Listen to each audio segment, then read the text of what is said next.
Pernah bayangin ada negara yang keindahan alamnya terlalu gila sampai bikin manusia terlihat kecil? Kalau kamu berhenti nonton sekarang, kamu nggak akan pernah tahu wajah asli Kanada. Kanada, nama yang sering terdengar tenang, dingin, jauh, dan bagi sebagian orang terasa biasa saja. Padahal, Kanada bukan sekedar negara. Ia adalah dunia luas yang terbentang di antara salju, hutan, air, dan langit tanpa batas. Hari ini, kita tidak hanya melihat Kanada, kita masuk ke dalamnya, menghirup udaranya, menyentuh sunyinya, dan membiarkan alamnya bercerita sendiri.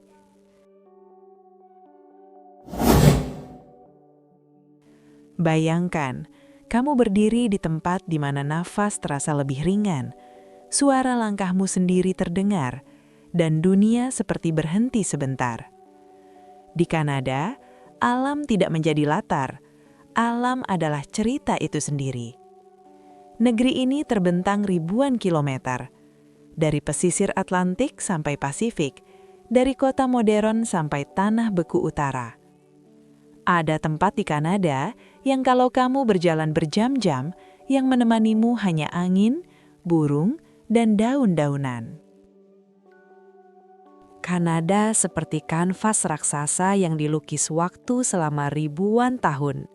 Es membentuk gunung, air memahat lembah, dan langit memberi warna pada segalanya.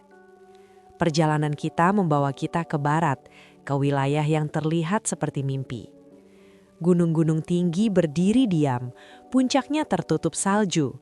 Di bawahnya, danau berwarna biru toska memantulkan langit seperti cermin. Di tempat seperti Lake Louise dan Moraine Lake, airnya begitu jernih sampai awan terlihat tenggelam di dalamnya. Saat angin bergerak pelan, permukaan air bergetar dan dunia terasa seperti lukisan hidup. Banyak orang datang hanya untuk foto, tapi yang tidak tertangkap kamera adalah perasaan kecil ketika berdiri di hadapan alam sebesar ini. Di sini, manusia tidak memimpin. Kita hanya tamu. Langkah terus berlanjut melewati jalan berliku, hutan pinus, dan lembah yang seakan tidak berujung. Lebih dari setengah Kanada adalah hutan, dan hutan-hutan ini bukan hutan biasa. Ada pohon sidar raksasa yang sudah berdiri lebih lama dari sejarah banyak peradaban. Cahaya matahari menembus celah daun, udara bercampur aroma tanah basah, dan setiap langkah terasa seperti memasuki cerita baru. Di sini tidak ada klakson, tidak ada gedung tinggi. Yang ada hanya suara alam yang pelan tapi jujur. Kadang hanya suara ranting patah, kadang air sungai kecil, kadang angin yang menyentuh dedaunan. Kanada mengajarkan satu hal tanpa bicara. Manusia perlu melambat. Perjalanan membawa kita lebih jauh ke wilayah liar, tempat di mana kehidupan masih berjalan tanpa aturan manusia. Beruang grizzly berjalan bebas, rusa besar menyeberang jalan, serigala menghilang di balik salju, elang melayang tinggi di langit dingin. Di beberapa tempat, manusia hanya boleh mengamati dari jauh. Di Kanada, kita bukan pusat cerita.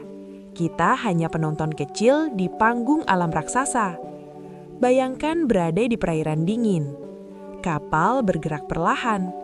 Lalu dari kejauhan, air tiba-tiba terbelah. Seekor paus muncul ke permukaan. Napasnya menyembur ke udara. Tubuh besarnya bergerak pelan sebelum kembali ke kedalaman. Momen seperti itu tidak membuat orang berteriak. Biasanya justru diam. Karena ketika alam bicara, kata-kata terasa tidak perlu. Perjalanan berlanjut ke tempat di mana air tidak mengalir pelan, tapi jatuh dengan kekuatan penuh. Niagara Falls. Jutaan liter air jatuh setiap detik. Suaranya seperti guntur yang tidak pernah tidur. Saat kamu berdiri dekat sana, getarannya terasa di dada. Kabut air menyentuh wajah. Dan kamu sadar, keindahan juga bisa terasa kuat. Siang hari Niagara terlihat megah, malam hari berubah seperti mimpi, saat cahaya menyelimuti air yang jatuh tanpa henti. Kanada tidak hanya menampilkan alam, ia mempertontonkan kekuatan bumi. Waktu bergerak, dan Kanada ikut berubah. Musim semi membuka tanah dari es. Bunga kecil muncul perlahan. Musim panas memperpanjang siang. Langit biru terasa tak habis. Musim gugur mewarnai hutan. Merah, emas, oranye, seakan bumi terbakar keindahan. Musim dingin menutup segalanya dengan putih. Kota, gunung, dan hutan berubah menjadi dunia sunyi yang memukau. Di Kanada, alam seperti punya suasana hati sendiri, dan manusia belajar menyesuaikan diri. Semakin jauh perjalanan, semakin terasa bahwa Kanada bukan tempat untuk ditaklukkan, tapi untuk dipahami. Ia tidak berteriak minta dilihat. Ia mengundang pelan. Dan siapapun yang mau berhenti sejenak akan menemukan sesuatu yang tidak bisa dibeli. Rasa kecil di hadapan dunia yang luas. Dan perjalanan ini belum benar-benar dimulai. Semakin jauh kita melangkah di Kanada, semakin terasa bahwa negeri ini tidak habis hanya dengan dilihat. Ia harus dialami perlahan, seperti membuka halaman demi halaman sebuah buku raksasa. Di belakang kita, kota-kota mulai mengecil. Di depan, bentangan alam makin liar. Udara terasa lebih dingin, langit terlihat lebih luas, dan waktu seperti bergerak lebih lambat. Perjalanan membawa kita ke arah utara, ke wilayah yang jarang disentuh keramaian, ke tempat di mana peta terlihat kosong, tapi sebenarnya penuh cerita. Di sini, jalan aspal berubah menjadi kerikil, sinyal ponsel menghilang, dan satu-satunya arah ditentukan oleh matahari dan insting. Kanada bagian utara bukan tentang kenyamanan, ia tentang ketenangan yang ekstrim. Di kejauhan, hamparan tundra terbentang, tanah datar, dingin, dan luas. Rumput pendek bergoyang tertiup angin es. Tidak ada gedung, tidak ada pagar, hanya horizon yang seolah tidak punya ujung. Saat kamu berdiri di sana, langit terasa lebih dekat. Awan bergerak pelan seperti kapal raksasa. Dan sunyi terasa begitu dalam sampai terdengar. Di tempat seperti ini, pikiran manusia biasanya mulai berbicara sendiri. Malam datang perlahan di utara, tapi bukan malam biasa. Langit yang tadi kosong, perlahan berubah menjadi layar raksasa. Aurora borealis muncul tanpa suara. Hijau, ungu, biru, menari di udara seperti makhluk hidup. Tidak ada musik, tidak ada kembang api. Hanya cahaya yang bergerak perlahan, seolah langit sedang bernafas. Banyak orang yang pertama kali melihat aurora tidak langsung bicara. Mereka hanya menatap. Karena ada keindahan yang tidak cocok dijelaskan, hanya dirasakan. Kanada menyimpan salah satu panggung aurora terbaik di dunia. Di wilayah seperti Yukon, Northwest Territories, langit malam menjadi pertunjukan alam yang tidak pernah sama setiap hari. Kadang aurora muncul lembut seperti kabut, kadang meledak seperti ombak cahaya. Dan di bawahnya, manusia berdiri kecil, dibungkam oleh keajaiban yang tidak bisa diulang. Siang hari kembali datang. Tapi matahari di utara tidak sama. Kadang ia tidak mau tenggelam. Kadang ia hanya menyentuh horizon lalu naik lagi. Fenomena matahari tengah malam membuat waktu terasa aneh. Tidur tidak lagi mengikuti jam. Tubuh mengikuti cahaya. Di saat dunia lain gelap, Kanada Utara tetap terang. Perjalanan membawa kita ke perairan dingin Arktik. Es terapung seperti pulau kecil. Air berwarna gelap dan sunyi. Angin menusuk wajah. Napas terlihat di udara. Di sini, Laut bukan sekadar air, ia adalah rumah bagi kehidupan ekstrim.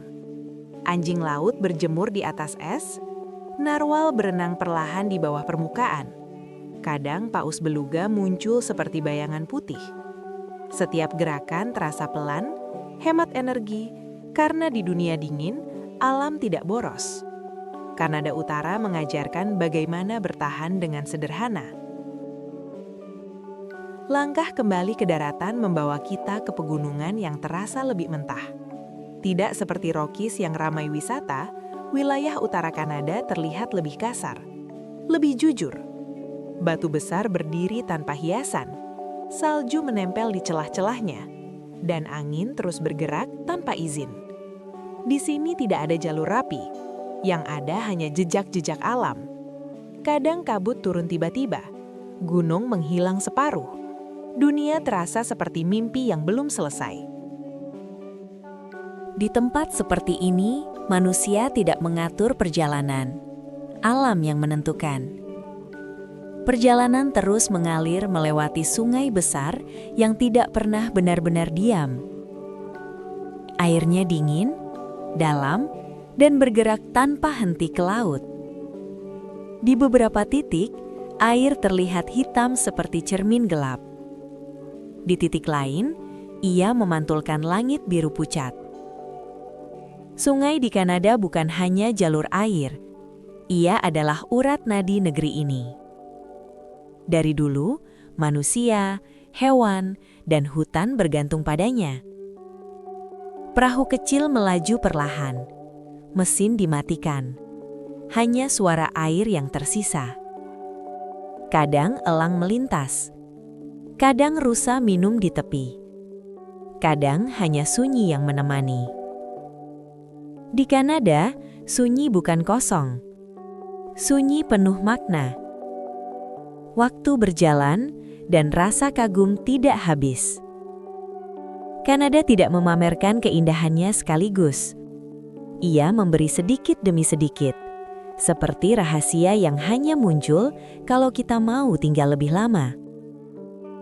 Semakin jauh perjalanan, semakin terasa bahwa negeri ini bukan untuk dikejar, tapi untuk ditemani.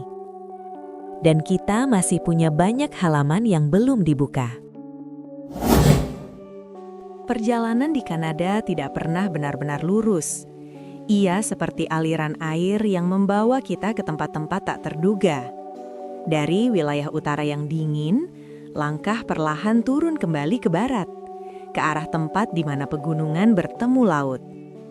Udara mulai berubah, tidak lagi setajam es, lebih lembab, lebih hidup. Aroma garam dari samudra mulai terasa di nafas. Di Kanada bagian barat, alam seperti membuka wajah lain. Bukan hanya putih dan biru, tapi hijau yang dalam. Perjalanan membawa kita melewati jalur yang dipeluk hutan lebat. Pohon-pohon berdiri rapat, batangnya besar, tingginya seakan tidak masuk akal. Disinilah Kanada menyimpan salah satu rahasianya, hutan hujan sedang. Banyak orang tidak tahu bahwa Kanada punya hutan hujan seperti negeri tropis. Hanya saja suhunya lebih dingin dan sunyinya lebih dalam. Di British Columbia, kabut tipis menggantung di antara cabang-cabang pohon. Lumut menempel di batang seperti selimut hijau. Air menetes perlahan dari daun ke tanah. Setiap langkah terdengar lembut, seperti berjalan di dunia yang belum tersentuh waktu. Cahaya matahari tidak jatuh langsung. Ia menyusup perlahan, membuat garis tipis di udara lembab. Di tempat seperti ini, kamu tidak merasa berjalan. Kamu merasa diundang. Langkah membawa kita lebih jauh ke pesisir. Ke tempat di mana daratan Kanada bertemu langsung dengan Pasifik. Di sini, laut tidak tenang. Ombak datang dari jarak ribuan kilometer, menghantam batu karang dengan irama yang tidak pernah sama. Garis pantai Kanada bukan pasir putih tenang. Ia kasar, liar, dan jujur. Tebing-tebing berdiri menghadap samudra luas. Kabut laut naik perlahan. Burung camar melayang mengikuti angin asin. Kapal-kapal kecil bergerak perlahan di kejauhan. Kadang menghilang di telan kabut, kadang muncul kembali seperti bayangan. Di pesisir Pasifik, Kanada terasa seperti negeri di ujung dunia. Perjalanan tidak berhenti di garis pantai. Ia membawa kita masuk ke perairan dalam, ke jalur-jalur laut sempit yang dipeluk pegunungan. Fjord Kanada. Lembah yang terisi air laut. Dinding batu menjulang dari permukaan air. Airnya gelap dan dalam. Saat perahu bergerak di antaranya, suara mesin terasa terlalu keras. Banyak orang mematikannya dan membiarkan perahu meluncur pelan. Karena di sini, sunyi adalah bagian dari keindahan. Air memantulkan tebing, kabut turun perlahan. Dan dunia terasa seperti lukisan yang bergerak. Kadang, air terjun kecil jatuh dari ketinggian, menciptakan garis putih di batu gelap. Di Fjord Kanada, kamu tidak merasa mengunjungi alam, kamu merasa masuk ke dalamnya. Langkah berlanjut menuju danau-danau tersembunyi. Tidak terkenal, tidak ramai, tidak ada bus wisata. Danau kecil tersebar di antara hutan dan gunung. Airnya diam, kadang seperti kaca, kadang seperti bayangan langit. Di pagi hari, kabut tipis menempel di permukaan air. Pohon tercermin terbalik. Dan dunia terlihat dua kali. Di tempat seperti ini, orang sering duduk lama tanpa membuka ponsel. Karena pemandangan di depan mata lebih menarik daripada layar manapun. Angin bergerak ringan. Riak kecil menyentuh tepi danau. Suara burung jauh terdengar seperti bisikan. Kanada bukan negeri yang memaksa perhatian. Ia membuat perhatian datang sendiri. Perjalanan terus mengalir, menyusuri jalan yang naik dan turun. Kadang terbuka ke lembah luas, kadang tertutup hutan rapat. Di kejauhan, gunung-gunung muncul lagi. Bukan Rockies yang terkenal, tapi barisan pegunungan liar yang jarang masuk brosur wisata. Salju menempel di puncak, awan bergerak cepat, dan bayangan gunung berganti setiap menit. Di sini, cuaca bisa berubah dalam 1 jam. Langit biru menjadi abu-abu, hujan turun tipis, lalu matahari kembali muncul. Kanada tidak statis, ia hidup. Perjalanan membawa kita ke pulau-pulau kecil, terpisah dari daratan utama. Sunyi, hijau, dan terasa seperti dunia pribadi. Rumah-rumah kayu berdiri jarang. Perahu kecil terikat di dermaga. Asap tipis keluar dari cerobong. Tidak ada gedung tinggi, tidak ada lampu kota. Yang ada hanya ritme laut dan angin. Di malam hari, langit di pulau terasa lebih dekat. Bintang terlihat jelas, dan suara ombak menjadi musik pelan. Di Kanada, bahkan malam punya tekstur. Semakin lama perjalanan, semakin terasa bahwa keindahan negeri ini bukan pada satu tempat, tapi pada perjalanannya sendiri. Kanada bukan destinasi cepat, ia pengalaman panjang. Dan masih ada sisi lain yang belum kita sentuh. Perjalanan di Kanada selalu punya cara sendiri untuk berubah suasana. Setelah laut, fjord, dan hutan hujan, langkah kita perlahan meninggalkan wilayah barat dan masuk ke jantung negeri ini. Di sini, lanskap mulai membuka diri. Pohon-pohon tidak lagi rapat, gunung menjauh, dan pandangan terasa lebih luas. Jalan lurus terbentang panjang, langit terlihat besar, dan angin bergerak bebas tanpa penghalang. Kanada bagian tengah seperti lautan daratan, Padang rumput membentang sampai mata tidak bisa menghitung. Di provinsi seperti Alberta, Saskatchewan, dan Manitoba, bumi terlihat datar. Tapi justru di sanalah keindahan terasa tenang.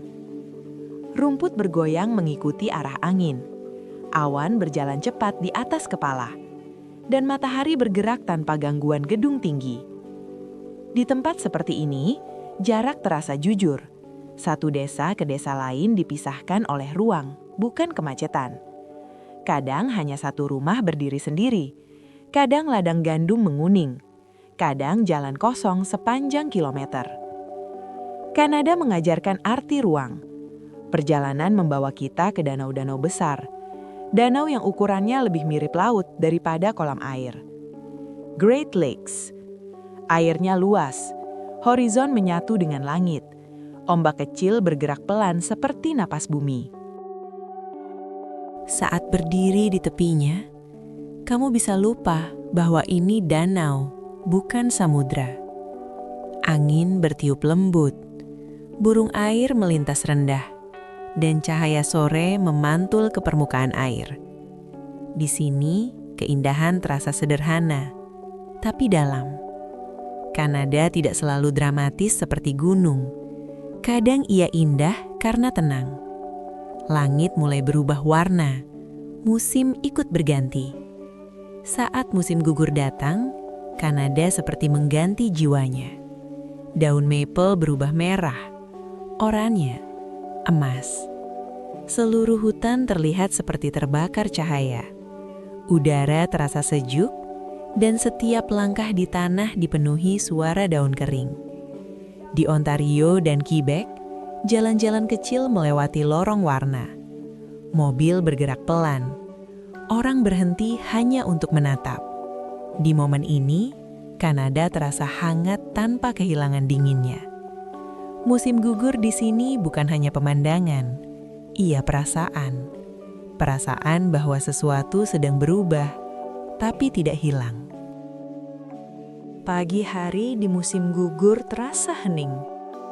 Kabut tipis naik dari tanah. Sinar matahari masuk perlahan. Dan dunia seperti baru dibangun kembali setiap pagi. Perjalanan membawa kita ke sungai besar. Airnya mengalir tenang melewati kota dan hutan. Beberapa kota berdiri mengikuti aliran air. Tidak menantangnya, tapi berdampingan. Di Kanada, manusia belajar hidup mengikuti alam, bukan melawannya. Di tepi sungai, orang berjalan santai. Ada yang duduk, ada yang hanya menatap air. Kadang perahu kecil melintas, kadang hanya riak lembut. Waktu di sini terasa lebih panjang. Langkah terus berjalan menuju wilayah timur, ke tempat di mana Kanada mulai bercampur sejarah. Bangunan batu tua berdiri di antara pohon maple. Jalan kecil berliku, lampu-lampu hangat menyala saat sore datang. Udara membawa aroma kayu dan kopi. Suasana terasa tenang, seperti kota yang tidak ingin terburu-buru. Di bagian timur, Kanada terasa lebih lembut. Tidak sekeras utara, tidak seliar barat, tapi penuh keseimbangan. Langit sore berubah merah muda, bayangan bangunan memanjang, dan suara kota tetap pelan. Di Kanada, bahkan kota masih memberi ruang untuk sunyi. Perjalanan kita belum habis, karena masih ada satu wajah Kanada lagi yang belum kita sentuh sepenuhnya. Perjalanan di Kanada seperti membaca buku yang halanannya tidak pernah ingin cepat ditutup. Semakin jauh kita melangkah, semakin terasa bahwa negeri ini bukan hanya tentang tempat, tapi tentang suasana yang tinggal lama di kepala. Dari jantung daratan, arah perjalanan perlahan bergeser ke timur, ke tempat di mana Kanada bertemu Atlantik, ke wilayah yang anginnya membawa aroma laut dan sejarah. Udara mulai berubah lagi, lebih asin, lebih basah, dan terasa lebih tua. Jalan-jalan mengecil, hutan mulai jarang, dan suara ombak perlahan menggantikan suara angin darat. Di pesisir timur Kanada, daratan tidak lagi diam. Ia bertemu laut yang terus bergerak. Tebing-tebing berdiri menghadap samudra luas. Air menghantam batu tanpa henti. Buih putih terbang ke udara, dan angin membawa kabut asin ke wajah. Di sini, Kanada tidak terlihat lembut. Ia terlihat kuat, seperti negeri yang sudah lama berdialog dengan badai. Ombak datang dari kejauhan ribuan kilometer. Tidak terlihat asalnya, tapi terasa dampaknya. Di beberapa tempat, mercusuar berdiri sendiri di ujung batu, menghadap laut terbuka. Siang dan malam, ia seperti mata yang tidak pernah tidur. Di sekitarnya, burung laut melayang mengikuti angin, dan suara mereka bercampur dengan deru ombak. Di pesisir Atlantik, waktu terasa berbeda. Perjalanan membawa kita ke desa-desa kecil nelayan. Rumah kayu berwarna cerah berdiri menghadap laut. Merah, biru, kuning. Jaring ikan tergantung di dinding. Perahu kecil terikat di dermaga. Kayunya sudah memutih dimakan garam dan angin. Pagi hari di sini dimulai lebih awal. Kabut turun dari laut. Mesin perahu menyala perlahan, dan laut menjadi ladang kehidupan. Tidak ada gedung tinggi, tidak ada lalu lintas padat. Yang ada hanya ritme ombak dan manusia yang hidup berdampingan dengannya. Di Kanada Timur, alam bukan tontonan, ia partner hidup. Saat musim dingin datang, laut ikut berubah. Es mulai muncul di tepi pantai. Air terlihat lebih gelap. Angin terasa lebih tajam. Di beberapa wilayah, gunung es kecil melayang perlahan di dekat daratan. Putih, biru pucat, diam, tapi penuh cerita. Kanada adalah tentang ruang, tentang jarak, tentang waktu yang memberi kita kesempatan untuk berhenti sejenak dari dunia yang terlalu cepat. Di negeri ini, kamu tidak hanya melihat pemandangan, kamu melihat dirimu sendiri di dalamnya. Saat berdiri di hutan, kamu merasa kecil. Saat menatap laut, kamu merasa tenang. Saat melihat langit utara, kamu merasa kagum. Kanada seperti cermin besar yang memantulkan perasaan manusia. Semakin lama perjalanan, semakin terasa bahwa keindahan sejati bukan pada seberapa banyak tempat yang kita datangi, tapi pada seberapa dalam kita menghayatinya. Di Kanada, alam tidak memaksa kita kagum. Ia hanya hadir. Dan justru karena itulah, kagum datang sendiri. Perjalanan kita mendekati akhir. Tapi rasa yang ditinggalkan Kanada tidak berhenti di video ini. Ia tinggal di pikiran, di nafas, di imajinasi. Karena Kanada bukan negeri yang selesai saat kamera mati. Ia adalah negeri yang tetap hidup, bahkan ketika layar menjadi gelap. Terima kasih telah mengikuti perjalanan kali ini. Semoga perjalanan kali ini mengobati lelahmu setelah aktivitasmu hari ini. Jangan lupa untuk tekan subscribe, like, dan share untuk tiket perjalanan menuju ketenangan selanjutnya. Saya Siska pamit undur diri, dan semoga harimu selalu menyenangkan.